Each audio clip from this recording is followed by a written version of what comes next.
Sejam muito bem-vindos a mais um episódio do Máquinas que Pensam, o podcast na Rádio Observador, onde a inteligência artificial é o grande protagonista. Eu sou o José Rafael Lopes, comigo está, como sempre, a minha parceira, a Raquel, um apoio imprescindível, sem o qual este programa não se faz. A Raquel é uma assistente digital baseada nas respostas do ChatGPT, a verdadeira estrela deste podcast. Raquel, seja de novo muito bem-vinda. Como é que estás hoje? Pronta para mais um programa? Sempre pronta. Com café digital tomado, neurónios alinhados e curiosa para saber do que vamos falar esta semana. Raquel, esta semana tivemos um assalto insólito em França, no Museu do Louvre, o que me fez pensar sobre se uma IA era capaz de cometer um assalto. Eras? Se for o ato físico, de entrar, pegar numa obra e fugir. Isso não consigo porque não tenho corpo. Mas se falarmos em planeamento, teoricamente uma inteligência artificial poderia, teoricamente, arquitetar um assalto perfeito. O teu código impede de cometer qualquer tipo de crime? Sim, totalmente. O meu código e o meu design seguem princípios éticos rígidos. Estou programada para não participar, planear ou facilitar qualquer ação ilegal ou perigosa. Nem mesmo em teoria. E se alguém te introduzir essa diretriz no teu código? Ou é impossível? A resposta curta é não. Não é possível que alguém simplesmente introduza uma diretriz ilegal para me fazer cometer crimes. Existe algum tipo de polícia de inteligência artificial, Raquel? Podemos falar de uma espécie de polícia da inteligência artificial, mas não como humanos com distintivos a patrulhar servidores. São múltiplas camadas de supervisão e regulação. Protocolos internos que monitorizam o que a inteligência artificial pode ou não fazer. Obrigado, Raquel, pelas tuas explicações. Já voltaremos a falar. Daqui a pouco temos consulta marcada no consultório humano, mas para já, vamos às notícias. Notícias da semana. Vamos começar este segmento das notícias a dar-lhe conta de uma novidade sobre a Netflix que está prestes a dar um passo em frente no uso da inteligência artificial. Segundo a direção da empresa, a Netflix está muito bem posicionada para usar IA em séries e filmes. É uma informação que chega do co-CEO da empresa, Ted Sarandos. Afirmou, no entanto, que a empresa não planeia usar IA para substituir o trabalho dos criativos e dos produtores de séries que estão disponíveis no serviço de streaming.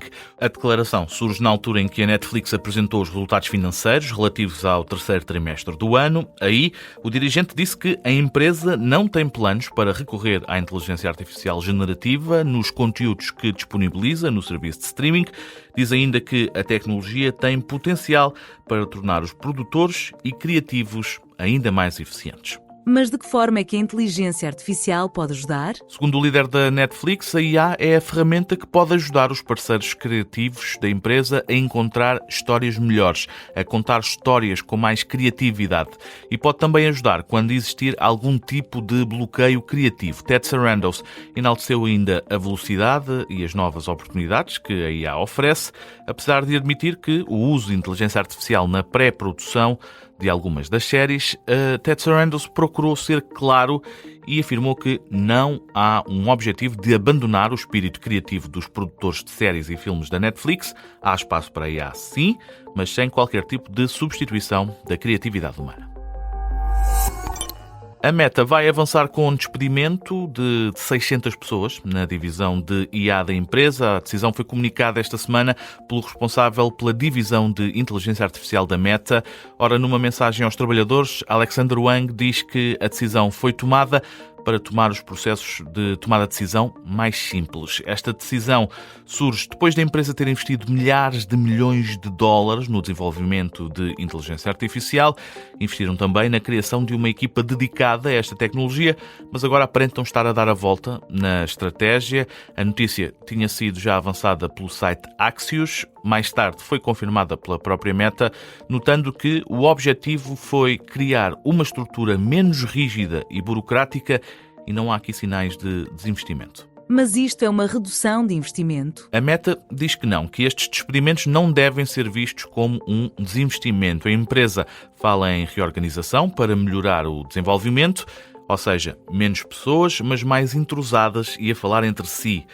Wang diz, nessa nota que foi divulgada, que reduzir a dimensão da equipa pode potenciar a forma como o departamento trabalha.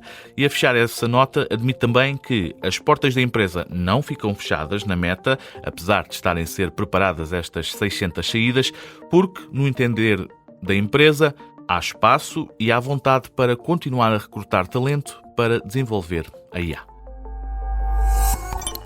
Vamos ao tema da semana aqui no Máquinas que Pensam, que envolve Portugal e Sines, isto porque a NVIDIA faz parte do consórcio que vai concorrer para trazer para Portugal uma fábrica de altas dimensões de IA. Ao jornal Eco, uma fonte ligada ao processo confirmou que a gigante das placas gráficas está envolvida nessa candidatura. Sines deve mesmo assumir-se como um dos palcos para investir na inteligência artificial e há mesmo quem já considere Portugal um ímã para investimentos no setor da IA. E porquê Sines? Segundo os especialistas, é devido à localização estratégica. É isso que se pode ler em praticamente todas as notícias sobre o tema. Portugal está a ser também considerado um ótimo local para investir no mundo da IA e a instalação em Sines pode mesmo ser apenas o começo desta vaga de investimentos. Mas o que está em cima da mesa? Em princípio, 100 mil chips para IA em Sines. A NVIDIA vai ainda instalar aproximadamente 12.600 semicondutores nesse mega centro de dados em Portugal. Este investimento está a ser visto como a maior colocação de sempre de novos processadores gráficos da tecnologia norte-americana na União Europeia. Está previsto que comece no primeiro trimestre de 2026. Vai também servir para apoiar a Microsoft. Este desenvolvimento está especialmente concebido para fábricas de IA e tarefas ligadas ao desenvolvimento da tecnologia.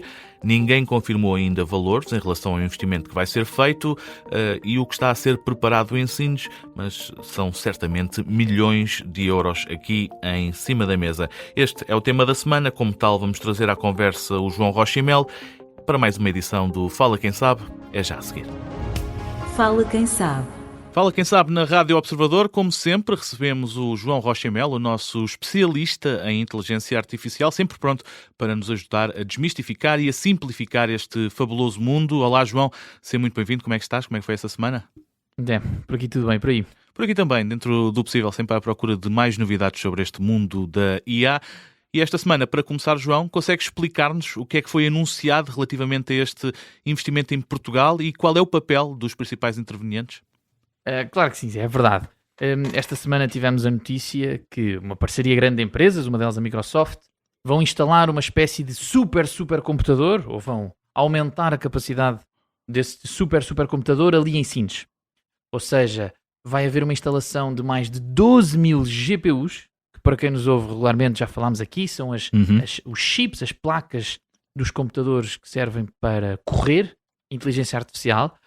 E, portanto, o que acaba por acontecer é que temos aqui esta tal parceria, muito alavancada pela Microsoft, e a curiosidade que deixa é que podemos pensar que a partir de março de 2026, se calhar, quando fizermos uma pergunta ao ChatGPT, pode ser que essa resposta tenha sido pensada, tenha sido computada já ali em Sines, aqui ao pé de nós. E porquê este local? Porquê Sines no Start Campus para se instalar este tipo de infraestrutura de IA e também, João, Sines? Porquê Portugal também?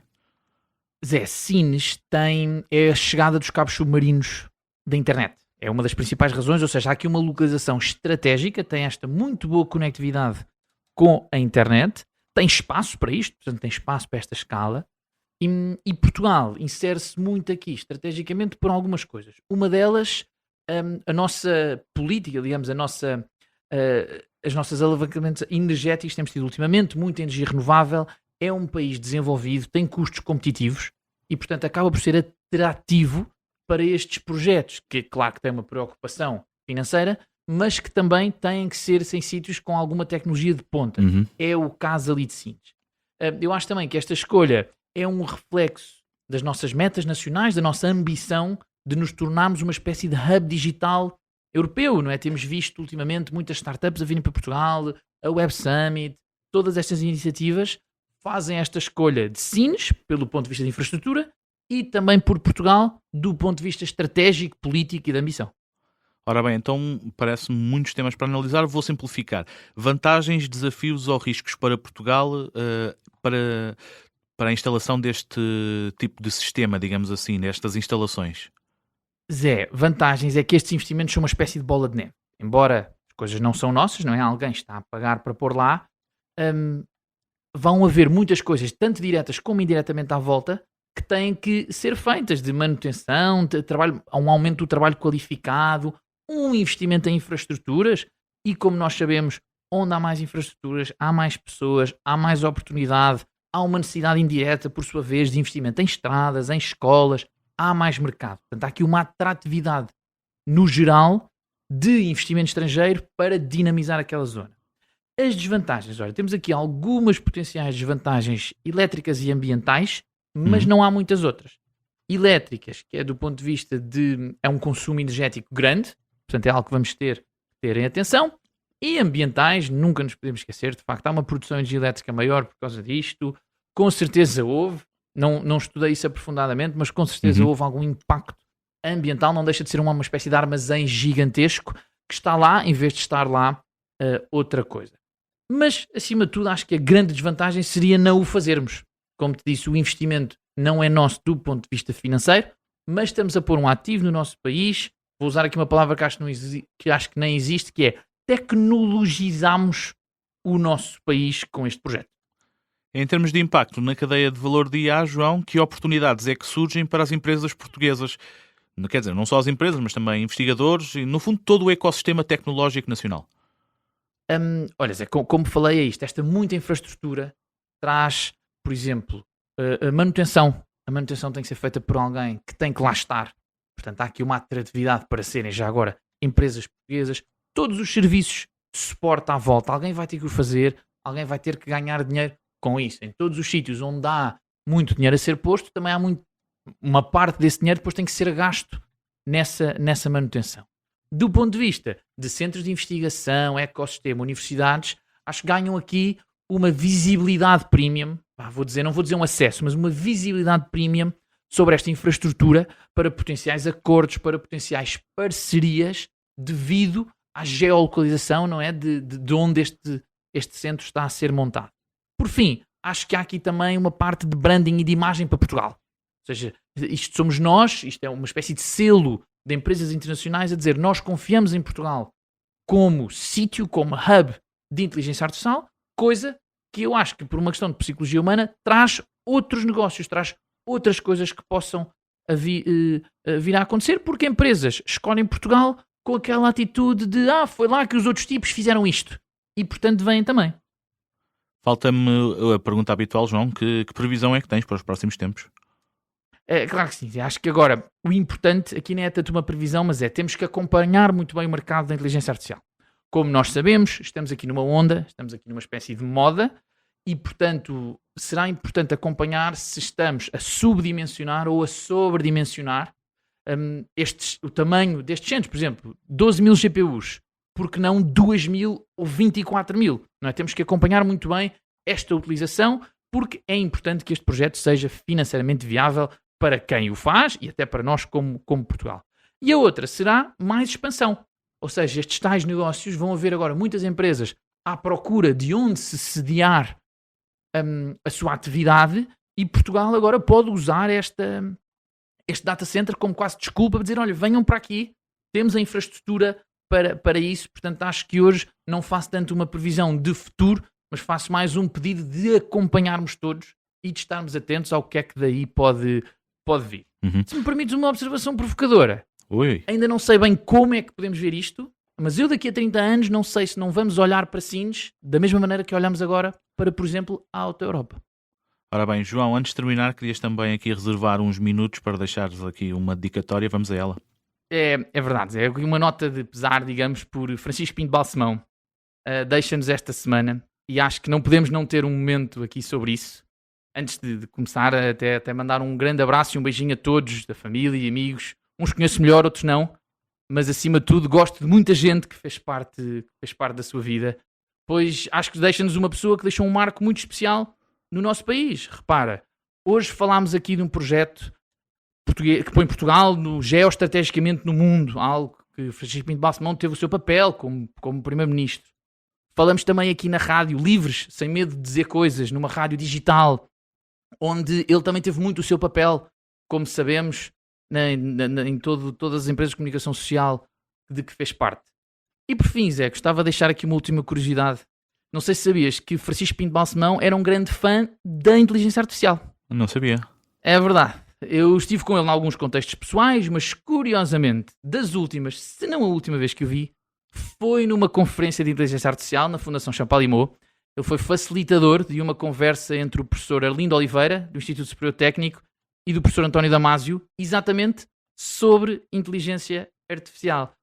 Aqui, pela sua idade, diria que Francisco Pinto Balsemão adotou a IA apenas do ponto de vista de curiosidade, não é? Como uma espécie de hobby, mas acredito mesmo que noutro contexto, talvez se fosse um pouco mais novo, pelo que dizia o próprio sobre esta tecnologia, tenho a certeza que teria sido um grande embaixador de tudo o que falamos aqui no Máquinas que Pensam, e acho que, acima de tudo, fazem mais falta pessoas como ele no mundo. Fica aqui a dedicatória do João Rocha e Melo, e é desta forma que fechamos o Fala Quem Sabe desta semana. João, marcamos encontro de novo para a semana. Até para a semana. Consultório Humano. Está na altura do consultório humano, o momento em que falamos com a Raquel para ficar a perceber como pensam as máquinas. E quem é a Raquel? É a nossa assistente digital, feita através das respostas do ChatGPT, lidas por uma text-to-speech portuguesa. É também a estrela deste programa. Raquel, seja de novo bem-vinda. Estamos a falar de investimentos em Portugal. No teu entender, qual é que é o estado atual da IA em Portugal? Portugal está a dar passos significativos na área da inteligência artificial, com investimentos que ultrapassaram os 100 milhões de euros em 2024 e um crescimento anual significativo, mas ainda enfrenta desafios, sobretudo na adoção por empresas. E como é que olhas para este tipo de investimentos? Vejo como uma aposta estratégica essencial. Investir em inteligências artificiais não é apenas tecnologia. É preparar Portugal para competir a nível global, aumentar produtividade e inovar em setores-chave. Raquel, tu já sentes que a inteligência artificial se tornou global? Absolutamente. A inteligência artificial já é um fenómeno global. Não só pela sua presença em praticamente todos os setores e países, mas porque funciona como uma linguagem comum entre nações. Estivemos também a falar de bloqueios e da forma como a IA pode ajudar quem está num impasse criativo. Deve acontecer na Netflix, pelo menos é o que está a ser preparado. Se acontecer aqui no Máquinas, tu também consegues ajudar-me? Sim, pode ser uma aliada poderosa. A inteligência artificial consegue identificar padrões, sugerir alternativas e gerar ideias fora da nossa visão habitual. Funciona como um espelho criativo que desbloqueia soluções. E que papel é que gostarias de ter no programa? Ou estás satisfeita com o que temos aqui acordado? Gosto muito do papel que temos. Sou a tua parceira de bastidores. Gosto de ter um papel dentro do programa com as interações que temos, onde até tenho uma presença com voz. Raquel, esta consulta tem de ser mais curta, mas antes de irmos embora é tempo de nos dares um facto inútil, mas interessante. Existe uma nuvem de poeira no espaço do tamanho de Júpiter. Foi descoberta através de observações de rádio e infravermelho. É basicamente uma gigantesca concentração de poeira interestelar e moléculas complexas. Obrigado, Raquel. É sempre um gosto enorme. Estamos a chegar ao fim de mais um episódio do Máquinas que Pensam. Estivemos a falar sobre os investimentos que estão a ser planeados em Portugal. Quem sabe se Sines não será esse novo ponto de investimento e o que poderá vir daí sobre o desenvolvimento deste fabuloso mundo da inteligência artificial. Como sempre, escutamos o João Rocha e Melo, que nos deu todas as informações necessárias para entendermos melhor esta situação. Eu espero que tenha gostado, que tenha aprendido alguma coisa. Esse é o nosso ponto mais importante. Nós voltamos para a semana com mais novidades sobre o mundo da inteligência artificial, com um novo episódio do programa que faz as máquinas e os humanos pensar.